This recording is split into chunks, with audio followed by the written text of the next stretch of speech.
guys, Namit this side and watching Nami vlogs. Hope you're doing great. तो भाई आज जो मैं तुम्हें स्टोरी बताने वाला हूँ वो मैं बताने वाला हूँ तुम्हें मेरे यहाँ पे आने का बिल्कुल पहला month.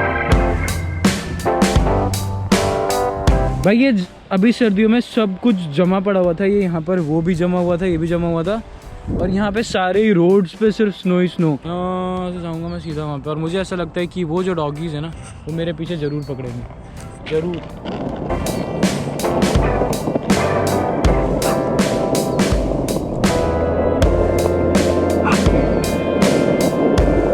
I told you this is gonna happen. तो भाई चलते हैं फटाफट से तुम्हें सफ़र बताने और मुझे आ रहा है बहुत ज़्यादा मज़ा है ये स्केटिंग करने में। तो भाई आज मैं तुम्हारे साथ शेयर करने वाला हूँ कि मेरा कनाडा का ना पहले के 20 दिन मतलब पहले के 2 हफ्ते कैसे रहे।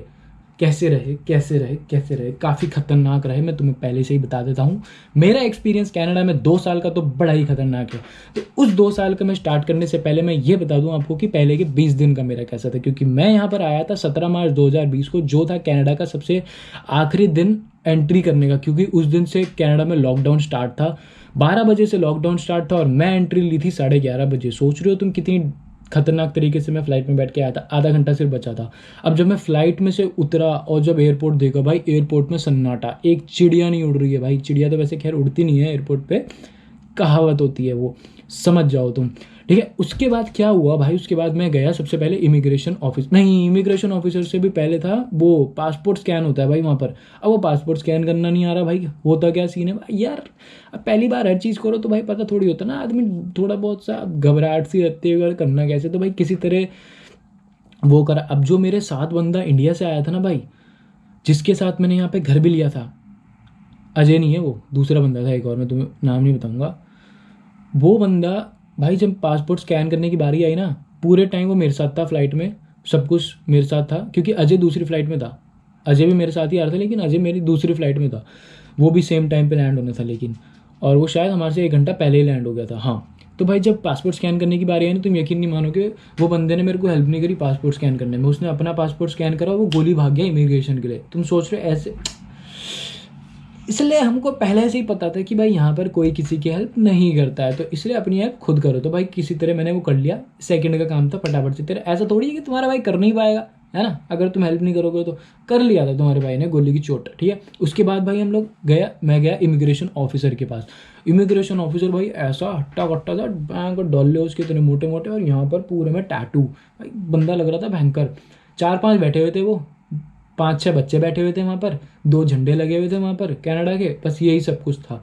तो भाई माहौल ऐसा ही था कि भाई क्या होगा। अब मुझे सबसे बड़ी टेंशन ये थी आते हुए कि भाई ये लोग कहीं सेकंड ईयर की फ़ीस ना मांग ले, क्योंकि आने से पहले मैंने कोई यूट्यूब वीडियो देख ली थी जिसमें बोला गया था कि भाई सेकंड ईयर की फ़ीस कभी कभी मांग लेते हैं, और उससे भी बड़ी बात कि बच्चों को डिपोर्ट कर दिया सेकंड ईयर की फ़ीस ना दिखाने की वजह से। मेरी फटी हुई, मैंने ले बेटे हो गया। तो मैं थोड़ा सा फाइनेंशियल स्टेटमेंट लेकर आया था, को 3 से 4 लाख का फाइनेंशियल स्टेटमेंट लेकर आया था अपने साथ, लेकिन सेकंड ईयर की फ़ीस ही मेरी भाई 6-7 लाख रुपये थी।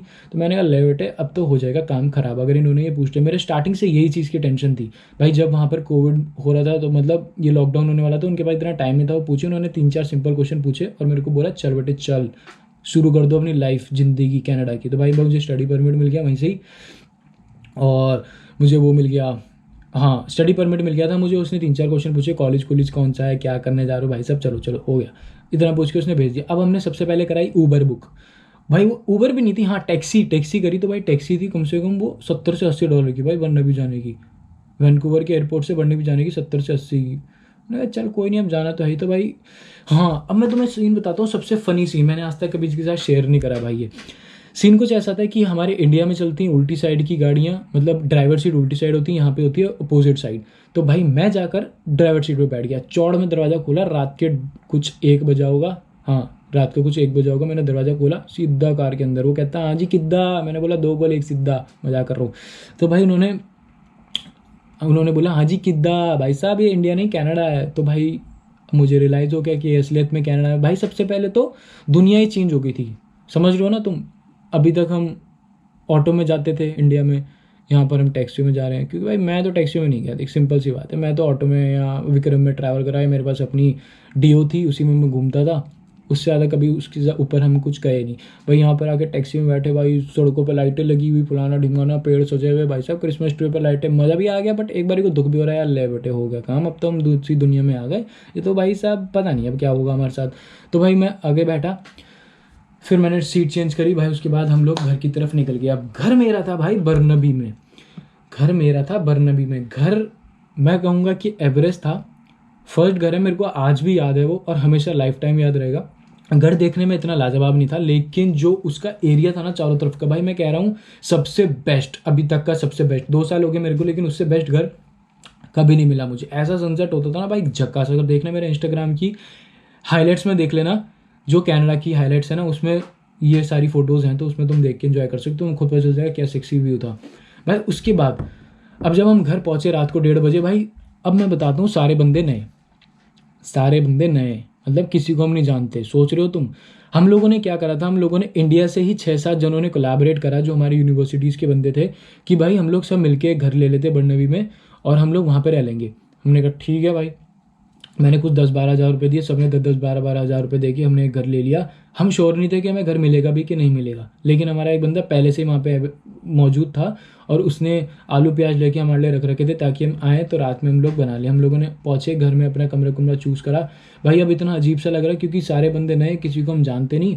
3-4 जने थे हम घर में, 2-3 और आने थे उसके बाद। चल ठीक है अब कटी जाएगी। तो भाई हम पूरी रात भर सोए नहीं, हमने कुछ खाया नहीं क्योंकि मन नहीं था। शायद हमने मैगी बनाई थी, हाँ शायद हमने मैगी बनाई थी भाई। अगले दिन सुबह उठा तो क्या ही 2 घंटे सोए थे रो के कि घर की याद आ रही है।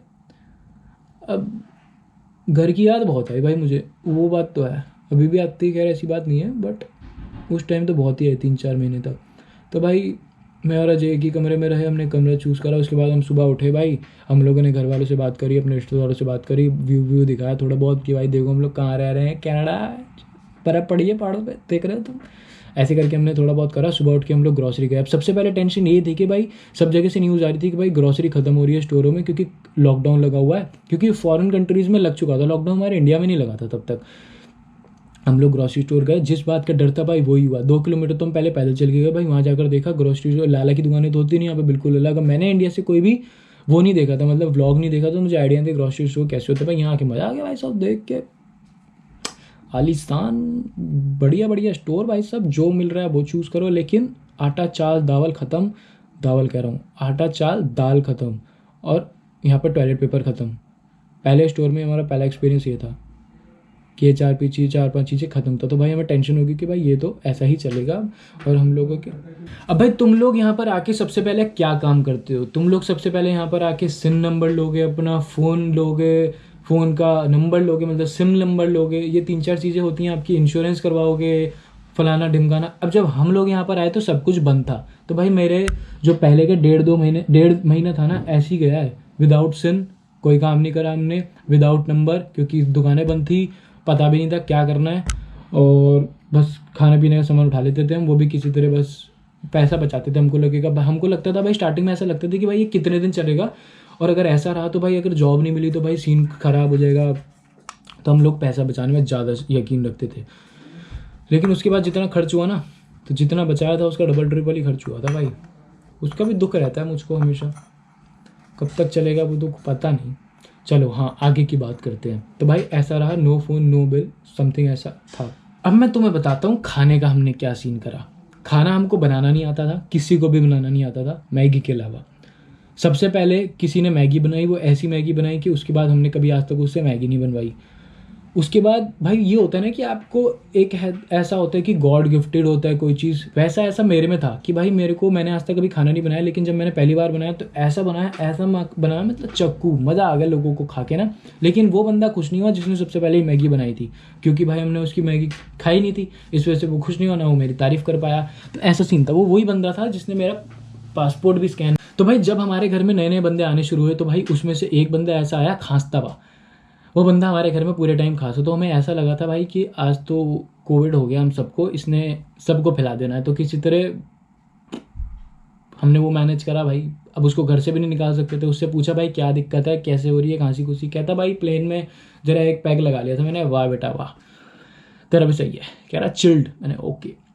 अब क्या ही कर सकते हैं ना, उसको रखना पड़ा घर में भाई। उसके बाद अब हम लोग 17 मार्च से हमारे पास घर था सिर्फ 31 तारीख तक का।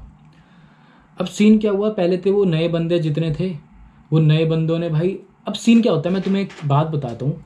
आपको किसी के भी बारे में ना पहले दिन दूसरे दिन फ़ोन पे बात करके नहीं पता चलेगा, नहीं पता जब तक आप उनके साथ रहोगे नहीं। तो भाई हम लोग रहे, ठीक है, सब दूसरे दूसरे स्टेट से थे भाई, सारे खतरनाक से बंदे हो, मतलब सारे खतरनाक बंदे। अब हम जब रहने शुरू हुए हमको पता चला भाई, सब की असलियतें पता चली, तो हम लोग, मैं और अजय थोड़ा थोड़ा सेपरेट होते चले गए। हमको पता चल गया कि भाई सीन इनके साथ नहीं बैठ पाएगा, हमारे टाइप के बंदे नहीं हैं ये।